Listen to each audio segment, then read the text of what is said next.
नमस्कार, मैं बीना कुमारी। आज चर्चा निजी विमानन कंपनियों के द्वारा वीवीआईपी सुरक्षा से खिलवाड़।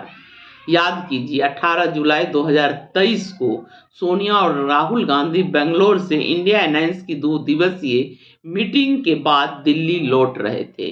इंडिया टुडे की खबर के अनुसार खराब मौसम की वजह से उनके विमान को राजा भोज हवाई अड्डा भोपाल पर आपात लैंडिंग करानी पड़ी, जिसके बाद दूसरे प्लेन से मां बेटे को दिल्ली भेजा गया। द हिंदू, इंडियन एक्सप्रेस जैसे नामचीन अखबारों को भी उस समय राहुल और सोनिया के विमान की आपात लैंडिंग का सही सही कारण का पता नहीं चल सका। प्रोटोकॉल के अनुसार उस आपात लैंडिंग के कारण पता लगाने के लिए डीजीसीए यानी महानिदेशक नागरिक विमानन ने एक जांच बैठाई। दैनिक भास्कर के पास वह जांच रिपोर्ट और ब्लैक बॉक्स में रिकॉर्ड हुई एटीसी कैप्टन और फर्स्ट ऑफिसर की बातचीत का ब्यौरा उपलब्ध है, जो सरकार को दिसंबर 2023 में सौंप दिया गया था।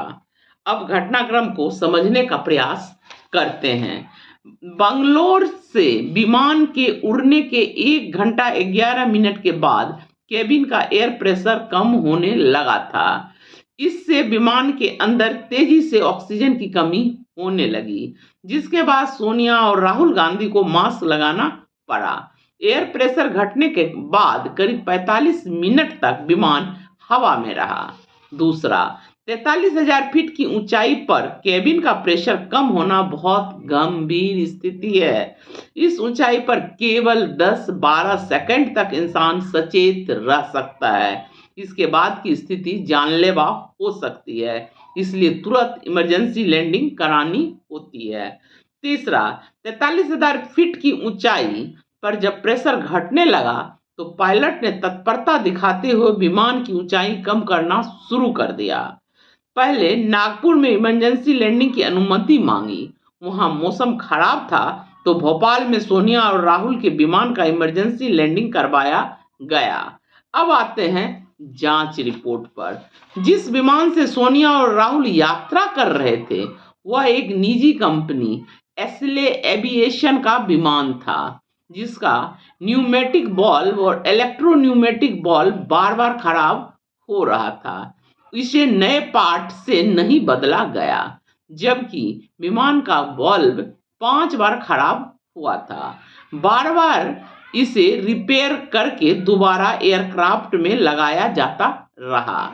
नतीजतन इस विमान की कभी रनवे पर तो कभी उड़ान के दौरान अलग अलग एयरपोर्ट पर इमरजेंसी लैंडिंग कराई जाती रही।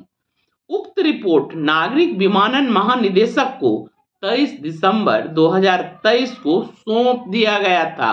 अब सवाल उठता है, इस रिपोर्ट को दिसंबर 2023 से अब तक क्यों नहीं सार्वजनिक किया गया?